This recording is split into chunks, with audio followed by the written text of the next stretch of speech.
की लोक सगळे जमलेले आहेत आणि त्यांना भूक लागली आहे. त्याच्यानंतर शेजारी बसलेले लोक आता सोयगोळ करायला लागले की भूक शांती, पण आता चहाची वेळ झाली तसं काय. त्यामुळे आता मी जे काय तथाकथित 2 शब्द बोलणार आहे ते आपण जागेपणे ऐकून घ्याल अशी मी आशा करते. आज मी इथे आले ती केवळ तर्कतीर्थांच्या बद्दलच्या आदरामुळे आणि आमचे सन्मित्र सुनील कुमार लवते यांच्या शब्दांना मान द्यायचा म्हणून.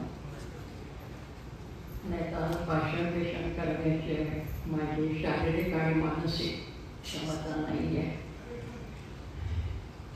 फक्त 1-2-3 गोष्टी समोर मांडायच्या की आता तर्कतीर्थांच्या वक्तृत्वाबद्दलचा हे सत्र आहे आणि 2 फरड्या वक्त्यांनी त्यांच्याबद्दल आता आपल्या समोर त्यांचं विवेचन केलेलं आहे. तर्कतीर्थांचं मंचावरचं वक्तृत्व मी कधी ऐकलं नाही, पण त्यांचा माझा वैयक्तिक संवाद खूप छान आणि तो त्यांच्या उत्तर काळात आणि माझ्या आयुष्याच्या उभरत्या काळात असं म्हणूयात. या सर्व शास्त्रीय मंडळींच्या बद्दल विशेषतः मागच्या पिढीतल्या माझ्या मनामध्ये नितांत आदर आहे. कारण मला आयुष्याच्या अगदी सुरुवातीला एका शास्त्रींचा सहवास मिळाला आणि तेही वेदांचे भाषांतरकार पुण्याचे विद्यानिधी सिद्धेश्वर शास्त्री चित्राव यांचा. त्यांच्या वाड्यामध्ये मी अक्षरशः लहानाची मोठी झाले. त्यांच्याबरोबर नवरात्राची कुमारिका म्हणून मांडीला मांडी लावून जेवले. माझं वय वर्ष 5 आणि त्यांचं 50. त्यांच्या कागदावर ते थापलं. त्या काळामध्ये त्यांच्या पाठीमध्ये उसण भरली तर मी पायाळू म्हणे म्हणून पाय फिरवला आणि नंतर एक टप्पा असा आला की हे शास्त्री बुवा किती मोठे आहेत हे मला ते गेल्यानंतर आणि मी मोठी झाल्यानंतर थोडंसं समजलं. कारण त्यावेळेस मी खूप आजारत्या वयामध्ये होते. जन्मापासून वयाच्या 12-13व्या वर्षापर्यंत अमृतेश्वराच्या मंदिरामध्ये आम्ही राहत होतो पुण्याला. एकीकडे अमृतेश्वर, एकीकडे सिद्धेश्वर, एकीकडे विष्णू आणि लक्ष्मी, दुसरीकडे प्रभू रामचंद्र आणि सीतामाई, दाऱ्यामध्ये उभा असलेला पहाऱ्याला मारुती आणि मध्ये आम्ही काही माणसं. अशी त्या सगळ्या संकुलाची रचना आजही केलं तरी दिसेल. माणसं आता तिथे राहत नसतील बहुधा, माहीत नाही मला. परंतु त्या शनिवार पेठेमध्ये आणि त्या वाड्यामध्ये माझं बालपण गेलं. त्यामुळे त्याला परंपराशील जीवन म्हणतात. ते सगळं परंपराशील जीवन मी तिथे अनुभवलं. म्हणजे कीर्तन, प्रवचन हे तर सगळं होत असेल. वर्षातनं एकदा शंकराचार्यांची आगमन होत असे आणि त्यावेळेला जे सुधारणावादी मंडळी येत होती आणि लेखन करत होती त्याच्यामध्ये एक नाटकामध्ये असं दृश्य होतं की शंकराचार्यांचं आगमन झालेलं आहे आणि दिवसा ते समोर मशाली घेऊन त्यांचे सेवक येत आहेत आणि त्यावेळेस टीकाकारांनी म्हटलं होतं एवढे मोठे शंकराचार्य आणि दिवसा मशाली त्यांना कशाला लागतात. तर असं संमिश्र वातावरण ते होतं माझ्या लहानपणाचं. त्यामुळे विचारांची उलटसुलट देवाणघेवाण ही होत असे. त्या काळामधल्या बाकीच्या काही गोष्टी सांगत नाही, पण माझ्या अभ्यासाच्या विचाराच्या दृष्टीने तिथे मला काय मिळालं त्याच्या 2-3 उदाहरण फक्त देते. त्या मंदिरामध्ये, त्या वाड्यामध्ये सगळे विधी यथासांग होत असत दरवर्षी. लग्नकार्य विविध प्रकारची व्हायची, कारण मंदिराचा आवड मोकळं होता आणि त्यावेळेला अशी बंदिस्ती नव्हती अमुक जातीचे तमुक जातीचे. सर्व जातीपातींचे विवाह, बार्शी, मंगळागौरी वगैरे जे जे काय असेल ते व्हायचं तिथे. आणि लग्न होत असताना आम्ही लहान मुलं तिथे एक पार होता आणि त्या पारावर बसून त्याचं निरीक्षण करायचं की त्या लग्न कार्यात काय काय चालतं. मग सुताराच्या लग्नात मानपात कशा असतात, लोहाराच्या लग्नात कशा असतात, ब्राह्मणाच्या कशा असतात, याचा उपयोग मला पुढे झाला. लोक मला आता विचारतात, तुम्ही लोकसंस्कृतीचा अभ्यास करताना ही सामग्री कुठे गोळा केली, कुठे हिंडला? म्हणलं कुठे नाही हिंडले, मी जिथे हिंडले तिथे ती सामग्री आपोआप येत होती माझ्या पोताने. कारण माझा जन्म झाला तो खेड्यामध्ये झाला, लहानपण शेतकरी कुटुंबामध्ये गेला आणि पुण्यामध्ये असं वातावरण सगळं. त्यामुळे एकीकडे ग्रामसंस्कृती, एकीकडे तथाकथित हरिजन संस्कृती किंवा उच्चवर्णीयांची संस्कृती. परत पुण्याला जे आमचं संचारक क्षेत्र होतं ते शनिवार, नारायण, सदाशिव आणि कसबा म्हणजे अट्टल पुणे.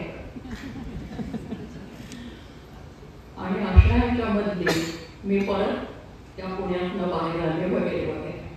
त्या काळातली एक घटना मुद्दाम सांगते की ज्याचा मला पुढे उपयोग, कारण माझं डोकं जरा तिरकं आहे पहिल्यापासून, सरळ विचार नाही तर एवढ्या परंपराशील वातावरणामध्ये राहणारी मी व्रत वैकल्य वगैरे करत बसले असते. पोथ्या वाचत वगैरे, पोथ्या मी वाचल्या, पण त्या कशा वाचल्या? बायकांनी गुरुचरित्र वाचू नये, ऐकू सुद्धा नाही असा दंडक असलेल्या वातावरणामध्ये मी गुरुचरित्राची पोथी वाचू नये त्या काळात वयाच्या 16व्या-17व्या वर्षी अंथरुणावर डोळत पडून हस्तगायक मी बघितली.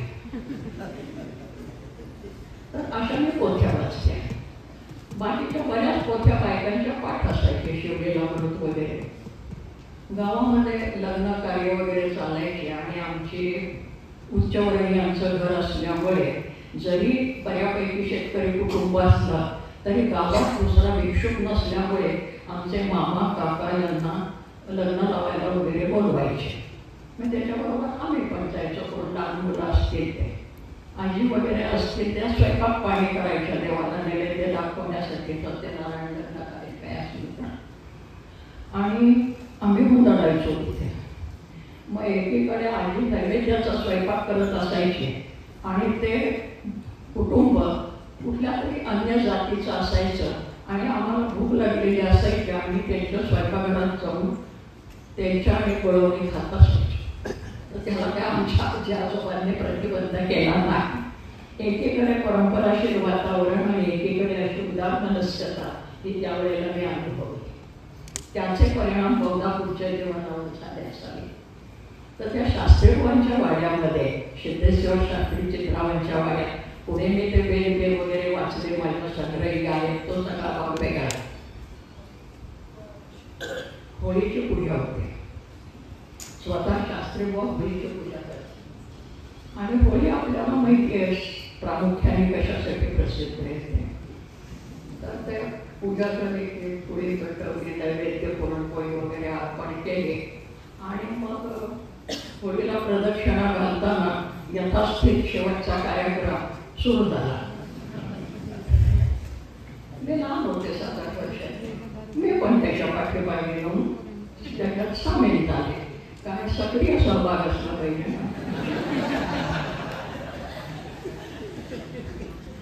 बाबा काही बोलले नाही, पण मी त्यांना बाबा म्हणायचो चित्रशास्त्रींना.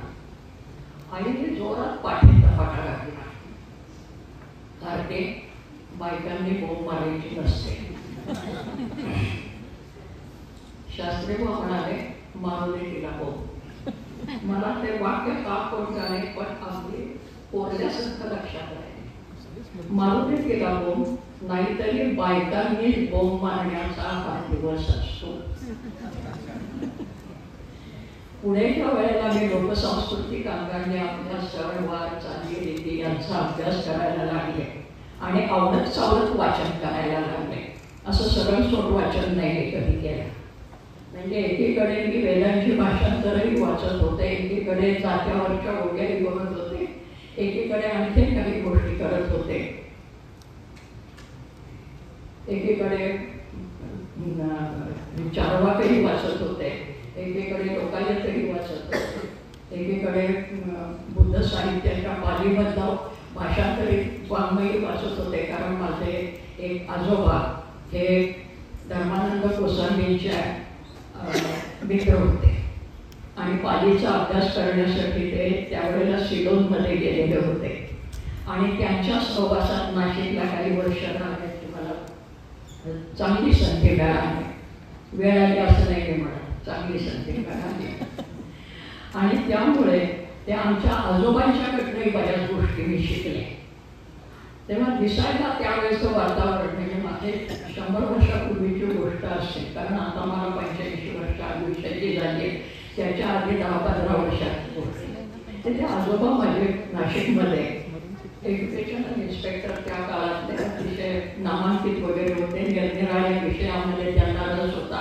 आयुर्वेदामध्ये रस होता, वनस्पतीशास्त्रात रस होता. दक्षिणेकडचे मोत्यांचा व्यापार ते काही म्हैसूरमधली याची चंदनाची जंगलं घेऊन त्याचा व्यापार केला, शेती केली, त्या शेतीमध्ये प्रयोग केले. शेतमालाचं पहिलं प्रदर्शन नाशिकमध्ये आमच्या आजोबांनी भरवलं. असे ते आजोबा, त्यांची गोष्ट, त्याचा माझ्यावर परिणाम झाला म्हणून सांगते, बाकी काही नाही. आणि माझ्या अभ्यासावर आमची आजी बिचारी पारंपरिक होती आणि आमच्या नाशिकला ते 16 सोमवार वगैरे भानगडभरीत बायका मिष्टेरी करत असतात. आजोबा झोपले होते आणि आजी म्हणाली, अहो असे झोपू नका, ते उसं बदलून झोपा. मी काय होत नाही, दक्षिणेकडे पाय करून झोपला. मग म्हणलं त्याला काय होतं? अहो दक्षिण ही गावाची दिशा असते. मग म्हणे बरंच झालं की जेव्हा मला ओढून द्यायला लागला तर मी लात तरी मारे डोकं करून झोपलो आणि मी जर नाकतोंड दाबून मला नेलं तर सकाळी विधवा विषयी हे म्हणणारे आजोबांनी ऐकले त्यांच्या वृद्धावस्थेत, जेव्हा माझी आजी हे उपवास करत होती तेव्हा. आणि तीच आजी त्या दिवसभर उपवासाने मरगळून जायचे. संध्याकाळच्या वेळेला ते देवासमोर पाठ मांडायचे, भांड्यावर पाणी ठेवायचे आणि साखर ठेवायचे, कारण त्या बायकांचं शास्त्र असतं. खडी साखरेचा खडा खाऊन तो उपवास मोडायचा. आजीला नेऊन तिथे बसवायचे. दुसऱ्या दिवशी सकाळी आम्ही उठलेले असू त्यावेळेला आजोबांनी सकाळी उठून त्यावेळेला बंब पेटवलेलं, पाणी तापवलेलं, आजीचं लुगडं नेऊन ठेवलेलं आणि वरण भाताचा कुकर लावलेला. आजीला 8 वाजता जेवायला घालायचे. ही 2 टोकं त्यांच्या व्यक्तिमत्वाची. की माणुसकी नावाची गोष्ट एका बाजूला आणि बुद्धिवाद आणि तर्कवाद ही गोष्ट एका बाजूला, त्या एकाच व्यक्तिमत्वामध्ये असलेली 2 चित्र मी पाहिली. आणि शास्त्रीवांनी म्हणजे सिद्धेश्वर शास्त्री चित्रावांनी जे सांगितलेलं होतं की बायकांनी बोंब मारायचा दिवस असतो, तेव्हा सणावारांच्या इतिहासाचा मी ज्यावेळेला अभ्यास करत होते त्यावेळेस मी बरंच वाचन केलं आणि त्यातून हा शोध काढला मला. परत आपल्याला सगळ्यांना माहीत असलेला आहे भारतीय विवाह संस्थेचा इतिहास, त्यातनं काही गोष्टी लागल्या, सरा गाडगेळीच्या बंदा लागल्या, लोकायुद्धामध्ये काही गोष्टी सापडल्या. मराठवाड्यातले ते देशमुख नावाचे एक ग्रस्त होते त्यांच्या लेखनातनं सापडल्या. असं बरंच कुठे कुठे काही आवडत चालत भेटत गेले. म्हणून आमच्या अविनाशने मुलाकडे एकदा घेतली होती आणि त्याला मी सांगितलं, अरे बाबा माझं असं सगळं सरळ काही झालं नाही, आवडत चावडत झाले आणि आवडत चावडत वाचत आले. त्यांनी लेखाला नाव दिलं आवडत चावडत तारावे. आणि आमच्या सदानंद मोरे एकदा म्हणाले होते, ताराबाईंचं भाषण रेडिओ बिडिओ काय नसतं, त्या मुक्त काय चिंतन नाही, मुक्त चिंतन करत असतात, तसं हे मुक्त चिंतन आहे असं समजा. आणि पुढे त्याला वळण लावायचा प्रयोग तर्कतीर्थांनी केला. माझ्या जाणत्या वयामध्ये, अजाणत्या वयामध्ये बऱ्याच गोष्टी घडून गेल्या आणि जाणत्या वयामध्ये मी प्राध्यापक सगळीमान घडल्यानंतर एक दिवशी पत्र आलं वाईचं आचार्य शास्त्रीवांच्या सहीचं की विश्वकोशाचं काम आता शेवटाकडे चाललेलं आहे. माझ्यामध्ये 24वा काहीतरी असावा खंड आणि त्याच्यामध्ये प्रथमच मराठी कोशामध्ये लोकसाहित्य आणि लोकसंस्कृती हा विषय घेतला. तोपर्यंत कुठल्याही कोशामध्ये हा विषय आलेला नव्हता. आले काय कपाते?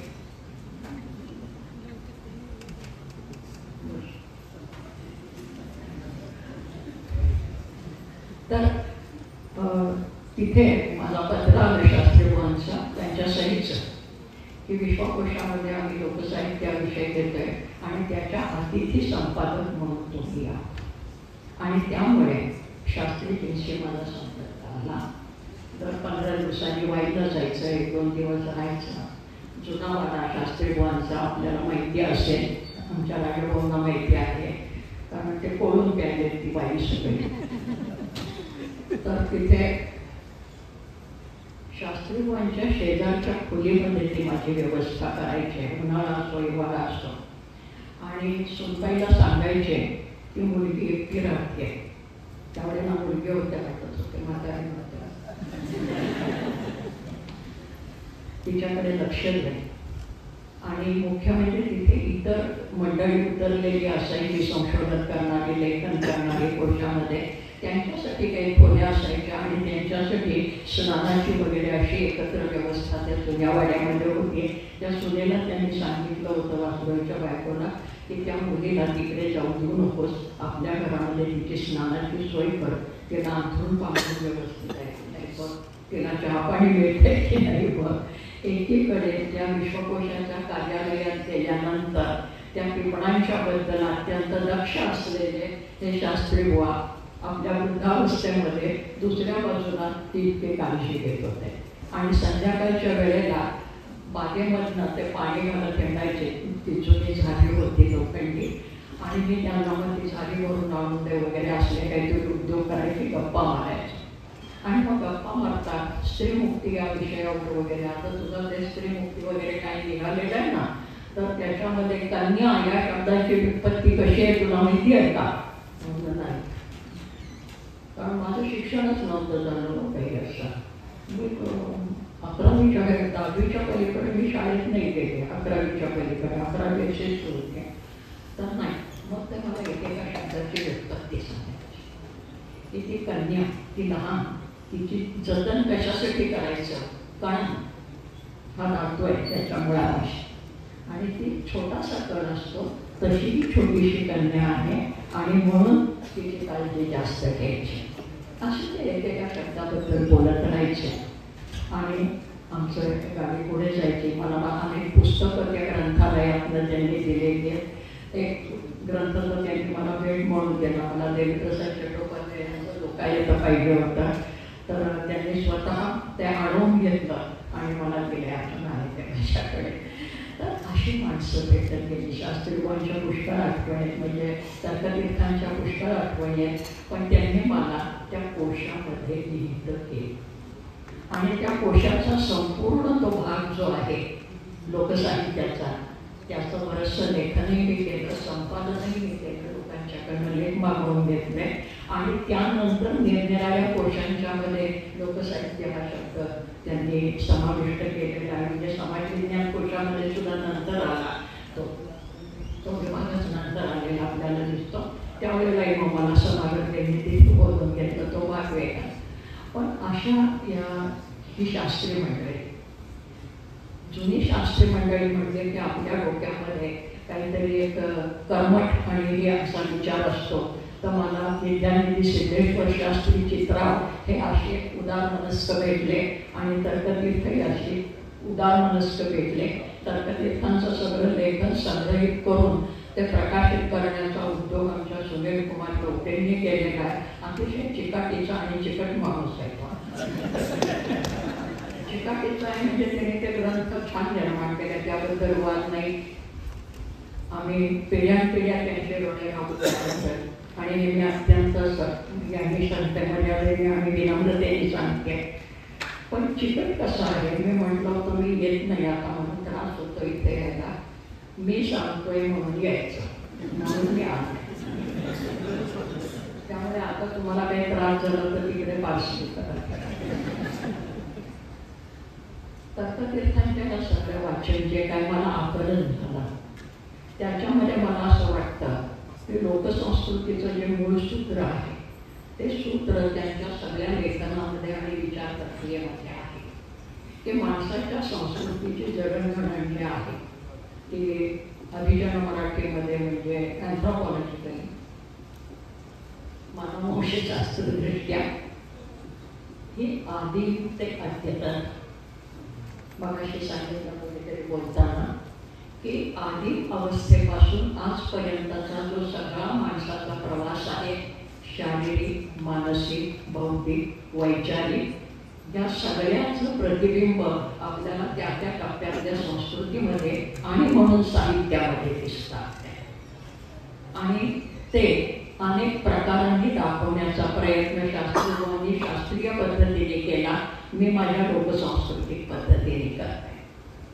आणखीन एक आठवण पुढे गावाला जाणत्या नजरेने माझ्या जेवढी जाणती नजर आली तेवढ्या त्या जाणत्या नजरेने चित्राव शास्त्रींची वेदांची भाषांतर मी वाचायला सुरुवात केली आणि त्याच्यामध्ये मला लोकसंस्कृतीमधल्या इतक्या विलक्षण खाणाखुणा दिसल्या हे मी चक्रावून गेले आणि त्या मला माझा सगळा अभ्यासाचा पैसा असा लांबलचक प्रवास आहे.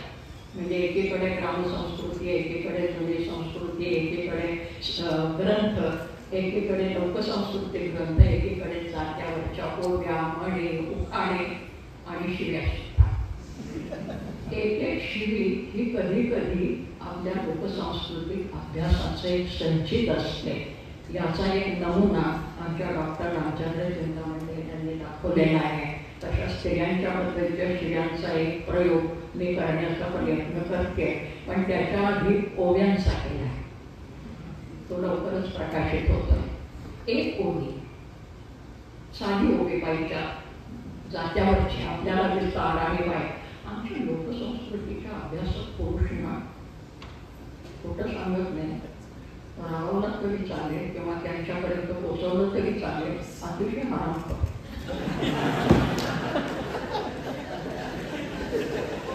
कारण बायका स्वतःबद्दल काय म्हणतायत हे त्यांनी नीट कधीच पाहिलंच नाही. बाईबद्दल व्यास काय म्हणाले, वाल्मिकी काय म्हणाले, रामायण काय म्हणालं, महाभारत काय म्हणालं, मनुस्मृती काय म्हणाली हे सांगत आले. पण बाईवर तुला काय वाटतं हे कोणी विचारलं नाही. ते माझ्या जात्यावर घालणाऱ्या बाईने विचारलं आणि ते व्यक्त करण्याचा उद्योग मी पहिल्यांदा केला. हे आत्मस्तुतीचा दोष काय असेल तो सगळा बदलात घेऊन सांगते की आंतरराष्ट्रीय महिला मुक्ती वर्ष नावाची भानगड निघाली आणि मग लोक म्हणायला लागले की हे पाश्चिमात्यांच्याकडनं आलेलं आहे आमच्याकडे हे असं काही नाही. तेव्हा मग मला माझ्या जात्यावरची दळण टाळणारी बाई मदत दिला आणि ती सांगायला लागली हे शिवांगी बोलणे सांगायच्या आधी मला माहिती आहे काय येते म्हणजे स्त्री दुर्गमत्व कसं आहे सेकंड सेक्स वगैरे हे सगळं आम्हाला माहिती आहे. फक्त आम्ही काय म्हणतो इकडे कुठे लक्ष दिलं नाही. तो उद्योग मी केला काही प्रमाणामध्ये आणि एक एक ओवी घेऊन मी आता मधल्या काळामध्ये त्याचं विषय यूट्यूबवर आहे ते सगळे भानगड. एक ओवी साधी असते दिसायला परंतु त्याच्या पाठीमागे एवढा सांस्कृतिक सामाजिक मानसशास्त्रीय विचार दडलेला असतो, इतिहास दडलेला असतो की तो आपल्या लक्षात सुद्धा येत नाही. अशा बऱ्याच गोष्टी असतात. तो काय उद्योग करत नाही. त्याचं प्रत्यंतर मला कुठे आलं वेदांची भाषांतर वाचत असताना चित्राव शास्त्रींनी ऋग्वेदाच्या आणि अथर्ववेदाच्या काही ऋचांची जी भाषांतरं केलेली आहेत ती भाषांतरं प्रचलित असलेली एखादी रूढी बायकांच्या मधली व्रत आणि जात्यावरची ओवी याच्यामध्ये एक विचारसूत्र मला सातत्याने दिसत आलं आणि असा अनेक गोष्टींच्या बाबतीत झाला आणि अशा मी त्या गोष्टी उघडून काढलेल्या आहेत. 2-4 ऋचांच्यावर मी लिहिलेलं सुद्धा आहे ते. आणि मग प्रश्न असा उत्पन्न होतो की आमच्या संस्कृतीचे घडण ऋग्वेदामध्ये ती बाईला तेच वाटत होतं, आमच्या चालीरीती रूढींच्या मध्ये तेच वाटतंय. आमच्या म्हणजे फक्त महाराष्ट्रातल्या नाही बंगाल पंजाब वगैरे सगळीकडे मला ती व्रत अशी सापडलेली आहे तिथे आणि जात्यावर दळण करणाऱ्या माझ्या बाईला तेच वाटतं. एक साधी गोष्ट सवतीवर लेख द्या आमची जात्यावर दळण करणारी बाई म्हणती, शंकेवर लेख दिली बाप ऐकून झाले वैरी घटी साखरे कोणी बाप विकून वैरी झाले. हे जात्यावर दळण करणारी बाई म्हणते. म्हणजे सौतीवर लेख देण्याची प्रथा ही पुरुषप्रधान व्यवस्थेने बापांनी आपल्या डोक्यावरचं ओझं कमी करण्यासाठी दिलेली आहे हे त्या बाईला कळत होतं. कडुलिंद्रावर डोंगरी त्याचा रावा पुरुषाचा कावा मला येणीला काय ठावा असं म्हणणारी जी बाई आहे तिला तुम्ही अडाणी म्हणणार का? म्हणून मी म्हणते आमच्या पुरुष संशोधकांनी तिकडे लक्ष दिलं नाही. तर जात्यावरची ओवी ती एक सपत्नी नाशन सूक्त ऋग्वेदामध्ये आहे 9व्या मंडलामध्ये. आणि त्या सपत्नी नाशन सूक्त म्हणजे प्राकृत भाषेत बोलायचं झालं सौतीचं वाटोळं करण्याचा मंत्र. संस्कृतात म्हटलं की आम्हाला सभ्य वाटतं सपत्नी नाशन सूक्त. आणि मग त्या सौतीचं वाटोळं करण्याचा मंत्र त्याचं जे मराठी भाषांतर चित्राव शास्त्रींच्या शब्दात आहे ते काय आहे? माझ्या सौतीची पूस वांझे ठेव, तिच्या गर्भाशयातल्या नसा दगडांनी कुटून कुटून नष्ट कर. पठना नावाची एक वनस्पती त्याचा रस तिला पाजून तिचा गर्भपात कर. असले दुष्टपणे हे बाईचं मन व्यक्त करावं असं त्या सूक्तकर्त्या ऋषीला का वाटलं असेल हा माझ्या पुढे प्रश्न. याचा अर्थ ही प्रथा कुठेतरी होती आणि मग वेदकाळामध्ये स्त्रियांना फार स्वातंत्र्य होतं आणि उच्च उदात्त संस्कृती होती हे आम्हाला सरसकट म्हणता येत नाही असं मी पुराव्याविषयी दाखवून देऊ शकते. 2-4 स्त्रिया असतील गार्गी मैत्री वगैरे त्या मैत्रीचेही काय झालं माहिती आपल्याला ते काही सांगत नाही. लोक तर माणसं ही प्रत्येक युगातच थोडीशी असतात. इंदिरा गांधी प्रधानमंत्री झाल्या म्हणून देशामध्ये बायकांच्यावर बलात्कार म्हणत काही थांबलं नव्हतं. तेव्हा प्रत्येक समाजामध्ये 2-4 व्यक्ती या उच्च पातळीपर्यंत पोचू शकतात. सर्वसामान्य माणसांची काय अवस्था असते ते मला ही लोकसंस्कृती सांगते. आणि मध्ये या खानाखुणा सांगतात. अथर्ववेदामध्ये सुद्धा अथर्ववेदात सगळा लोकसंस्कृतीनेच भरलेला आहे. अथर्ववेदाची प्रस्तावना चित्रावशास्त्रींनी लिहिलेली आहे. त्या प्रस्तावनेमध्ये त्यांनी म्हटलेलं आहे की जगाच्या पाठीवरचं आद्य लोकसाहित्य म्हणजे वेद आहे. लोकसाहित्य म्हणजे आणि विशेषतः अथर्ववेदाच्या प्रस्तावनेमध्ये पुस्तक आजही आहे उपलब्ध, आपण काढून पाहू शकता ग्रंथालयामधनं. आद्य लोकसाहित्य आहे कारण लोकजीवनामधल्या चाली रीती रूढी मनोधारणा विशेषतः त्या मनोधारणांचं प्रतिबिंब आपल्याला त्याच्यामध्ये दिसतं. तेव्हा लक्ष्मण शास्त्री जोशींचा विचार करत असताना त्यांनी निर्माण केलेलं साहित्य, त्यांनी दिलेली व्याख्यानं ही अतिशय महत्त्वाची आहेतच. पण त्याच्या पाठीमागे जे त्यांचं सूत्र आहे ते सूत्र आदिम ते अद्यतन हे सूत्र आहे की आदिम अवस्थेपासून माणूस जे जगत आला त्याच्या खाणाखुणा या आजपर्यंत तुमच्या माझ्या जगण्यामध्ये शिल्लक आहे. मगाशी कोणीतरी बोलताना सांगितलं की पूर्णपणे जगामध्ये नाहीसं काही होत नाही. विशेषतः समाजशास्त्रज्ञ आणि मानववंशशास्त्रज्ञ सांगतात की कुठल्या ना कुठल्या तरी रूपामध्ये त्याचे अवशेष शिल्लक राहिलेले असतात आणि त्याचा प्रत्यय मला लक्ष्मण शास्त्री जोशींच्या सहवासात मी ज्या वेळेला राहिले त्यावेळेस मला विशेष म्हणजे मी जे लेखन केलं, मी जे लेखक निवडले त्यांच्यावरचं जे तपासून दिलं त्याच्यावर शास्त्रीवांनी कधीही आक्षेप घेतले नाही. बऱ्याच वेळेला माझ्या पाठीवर थाप मारली, हे तू चांगलं केलंस, हे आमच्याकडनं तू लिहून घेतलंस. त्यामुळे मला माझ्या म्हातारपणीकडे जात असताना एक चांगले आजोबा मिळाले. आयुष्याच्या सुरुवातीला एक मिळाले होते दक्षिणेकडे पाय करून झोपण्याच्याबद्दल शिकवणारे आणि आता हे मिळाले पाठीवर थाप देणारे.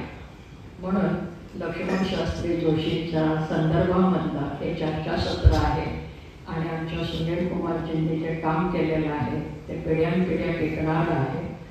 ते जरा वेगळे होतं थोडेसे कारण त्याचं प्रकाशन करायचं झालं तरी ते लहान मुलं हट्ट करून बसतात, तसे हट्ट करून बसले तुम्हीच या आणि ते प्रकाशित करा. आता ज्याचा स्वयंप्रकाशी आहे त्याला मी प्रकाशित काय करणार.